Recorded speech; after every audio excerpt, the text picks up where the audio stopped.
안녕하세요. 오늘도 이렇게 찾아와 주셔서 정말 반갑습니다. 저는 여러분과 함께 생활에 꼭 필요한 소식을 풀어드리는 시니어 행복 TV 진행자 김상식입니다. 오늘은 9월부터 달라지는 차량 단속과 과태료 부과에 관한 이야기를 나눠볼 겁니다. 이 영상은 제 부모님이 보신다는 생각으로 만들었습니다.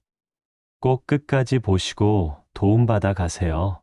특히 영상 뒷부분에 단속을 대비해 실생활에 유용한 팁도 추가했으니 마지막까지 시청해 주시면 감사하겠습니다. 우선 인사를 드리면서 한 가지 여쭙겠습니다. 혹시 길을 가다 보면 갑자기 신호위반이나 주차 단속 카메라가 번쩍하고 찍힌 적 있으시죠? 그럴 때 깜짝 놀라며 이거 과태료가 얼마 나올까 걱정해 보신 경험 있으실 겁니다. 이제 9월부터는 이런 단속이 더 강화되고 과태료 부과 방식도 달라집니다. 그래서 제가 오늘 차근차근 설명드리려고 합니다. 첫 번째 달라지는 점은 불법 주정차 단속입니다. 지금까지는 주차 단속 차량이나 카메라가 있는 구간에서만 주로 단속을 했는데, 앞으로는 생활도로와 골목길 같은 곳에서도 단속이 더 촘촘해집니다. 왜냐하면 소방차나 구급차가 들어가야 하는 골목길을 막아버리는 경우가 많아서 큰 사고로 이어지는 일이 있었기 때문입니다. 실제로 얼마 전 한 아파트 단지에서 불이 났는데 길이 막혀 소방차 진입이 늦어 피해가 커진 사례가 있었습니다. 이런 일이 다시는 일어나지 않도록 단속이 강화되는 겁니다. 여기서 중요한 건 단속 방식도 달라진다는 건데요. 예전에는 단속원이 직접 와서 사진 찍고 스티커 붙이는 방식이었다면, 이제는 주민신고도 과태료 부과로 이어집니다. 예를 들어 이웃이 스마트폰 앱으로 불법 주정차 사진을 찍어 신고하면 과태료가 바로 부과되는 거죠. 이제는 잠깐 세워뒀는데 괜찮겠지 하는 생각이 통하지 않는다는 겁니다. 예상 가능한 사례 하나 말씀드릴게요. 시장 앞에 잠깐 정차해서 짐을 내리려고 했던 한 어르신이 계셨습니다. 이분도 안 됐는데 옆에 있던 주민이 사진을 찍어 신고했고 바로 과태료 4만 원이 부과됐습니다. 이제는 금방이니까 괜찮다는 말이 통하지 않습니다. 따라서 물건을 내리실 일이 있으면 꼭 지정된 주정차 구역이나 공용주차장을 이용하시길 권해드립니다. 두 번째는 신호위반과 교차로 꼬리물기 단속입니다. 특히 교차로 꼬리물기, 즉 앞차가 멈춰 있는데도 무리하게 교차로 안으로 들어가 버려서 뒤엉키는 경우가 있죠. 이게 사고로 이어지기도 하고 전체 교통 흐름을 막아버리는 큰 문제가 됩니다. 9월부터는 이 부분에 대한 단속이 강화되고 과태료도 더 무겁게 부과됩니다. 실제로 서울 시내에서는 교차로 꼬리물기로 하루에도 수백 건씩 적발이 되는데요. 과태료가 개인 승용차는 6만 원, 승합차는 7만 원, 심하면 벌점까지 붙습니다. 그러니 신호에 걸리면 차라리 멈추고 기다리는 게 훨씬 이득입니다. 여기서 주의할 점은 교차로 진입 전에 앞 차량이 얼마나 밀려 있는지 꼭 확인해야 한다는 겁니다.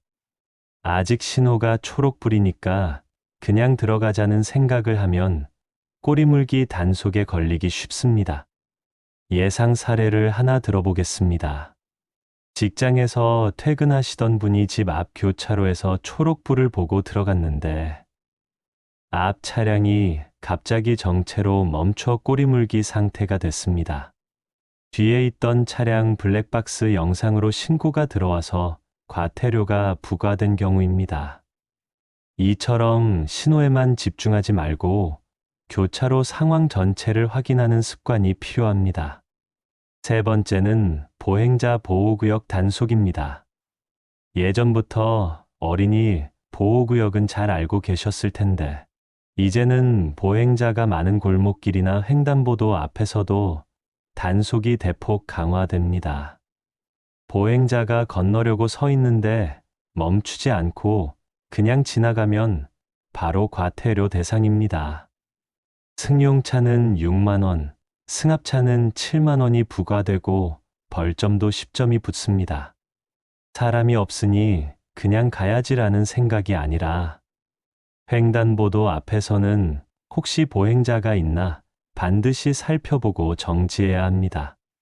특히 어르신분들이 자주 다니시는 전통시장 앞, 경로당 근처, 버스 정류장 근처는 보행자가 많습니다. 단속 카메라가 설치돼 있지 않더라도 경찰이나 주민신고로 과태료가 나올 수 있습니다. 그래서 보행자가 있을 가능성이 높은 곳에서는 무조건 서서 기다려야 합니다. 여기서 주의사항 하나 더 드리겠습니다.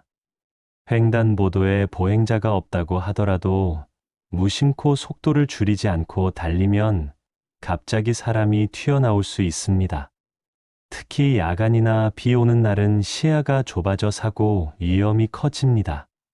따라서 보행자 보호구역에서는 항상 멈춘다라는 마음으로 운전하시는 게 좋습니다. 네 번째는 생활 속 안전벨트 단속입니다. 과거에는 고속도로에서만 단속을 많이 했지만 이제는 시내 도로에서도 뒷좌석 안전벨트를 안 매면 과태료가 부과됩니다. 택시나 가족차에 타셨을 때도 마찬가지입니다. 특히 어르신분들은 뒷좌석에서는 안전벨트를 안 매는 경우가 많으신데요. 사고가 났을 때 뒷좌석 탑승자도 큰 피해를 입을 수 있습니다. 실제로 작년에 교통사고 분석을 해보니 뒷좌석 안전벨트 미착용으로 사망한 사례가 크게 늘었습니다. 이제는 단속도 강화되니 꼭 매셔야 합니다. 예상 가능한 경우는 이런 겁니다. 손주랑 함께 택시를 타셨는데 앞좌석은 벨트를 맸지만 뒷좌석은 매지 않았습니다. 경찰이 택시를 세워 확인한 결과 뒷좌석 벨트 미착용으로 과태료가 부과된 사례가 있습니다. 습관적으로 벨트를 매지 않으면 언제든지 단속될 수 있다는 점 꼭 유념하세요. 다섯 번째는 이륜차 단속 강화입니다. 요즘 배달 오토바이 많잖아요. 신호 위반, 인도주행, 헬멧 미착용 이런 것들 많이 보셨을 겁니다. 9월부터는 경찰이 직접 단속도 하고 블랙박스 영상 신고도 과태료로 이어집니다. 여러분이 길에서 위험하게 운전하는 오토바이를 보면 신고하면 되고 또 혹시라도 가족분들이 오토바이를 타신다면 꼭 주의하시라고 말씀드리면 좋겠습니다. 예를 들어 아들이 배달 아르바이트를 한다면 헬멧 착용과 신호 준수를 꼭 당부하셔야 합니다.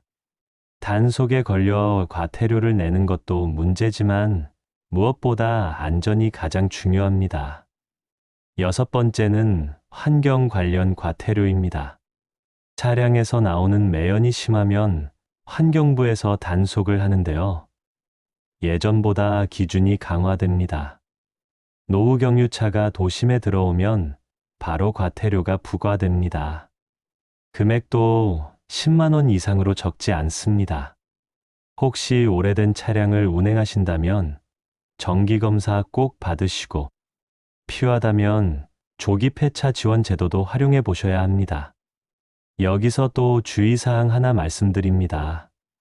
가끔 매연저감 장치가 장착된 차량인데도 정기적으로 관리하지 않아서 오히려 단속에 걸리는 경우가 있습니다. 정비소에서 점검을 꾸준히 받으시는 게 단속을 피하는 가장 확실한 방법입니다. 여러분 여기서 잠깐 이런 생각 드시죠? 아이고 이거 너무 복잡하고 어렵다 하고요. 하지만 제가 정리해드리니 간단합니다.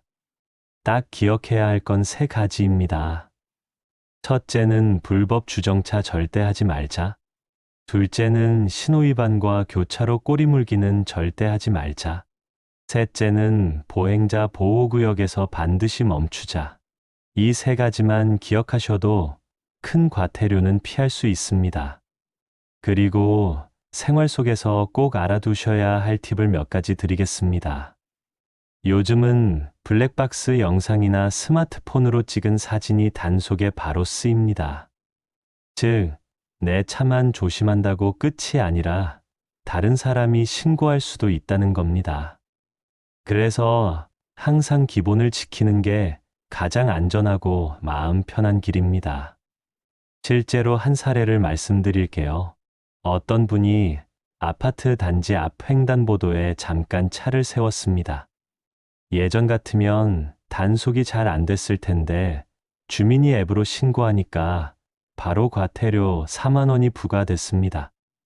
에이, 잠깐인데 괜찮겠지라는 생각이 과태료로 이어진 거죠. 이제는 정말 작은 습관 하나가 돈으로 이어진다는 걸 꼭 기억하셔야 합니다. 또 하나 생활 속 팁입니다. 혹시 모르는 단속을 대비해서 문자 알림 서비스를 신청해 두시는 것도 좋습니다. 교통 단속 과태료가 부과되면 바로 문자가 오도록 신청할 수 있습니다. 그래야 나중에 우편으로 통지서를 늦게 받아서 가산금까지 붙는 불상사를 막을 수 있습니다. 또 이런 경우도 있습니다. 차를 운전하다가 도로 한쪽에 잠깐 정차했는데 주정차 금지 구역 표시를 잘 못 보셨던 거예요. 이럴 땐 억울하게 과태료가 나올 수 있죠. 그래서 항상 도로 표지판과 노면 표시를 확인하시는 습관이 필요합니다. 황색 실선은 절대 정차하면 안 되고, 점선은 잠깐 정차는 가능하지만 주차는 안 된다는 차이를 꼭 아셔야 합니다. 그리고 비 오는 날이나 야간에도 단속은 계속됩니다. 어두운 시간이라고 안 잡는 게 아닙니다. 오히려 블랙박스로 신고가 더 많이 들어올 수 있으니 항상 같은 규칙을 지키셔야 합니다. 마지막으로 꼭 드리고 싶은 말씀은 단속이 강화되는 건 우리를 불편하게 만들려는 게 아니라 사고와 피해를 막으려는 거라는 겁니다. 실제로 교통사고, 사망자의 상당수가 이런 작은 위반에서 시작된다는 걸 생각해 보시면 이해가 되실 겁니다. 오늘 영상에서 드린 말씀 잘 기억하시고 주변 분들에게도 알려주시면 좋겠습니다. 내가 지키는 것만으로도 이웃의 안전을 지킬 수 있으니까요. 이번 영상이 도움이 되셨다면 구독 버튼을 눌러주셔야 다음 영상도 놓치지 않고 보실 수 있습니다. 끝까지 시청해 주셔서 감사합니다. 다음에도 더 좋은 정보를 가지고 또 찾아뵙도록 하겠습니다. 안녕히 계세요.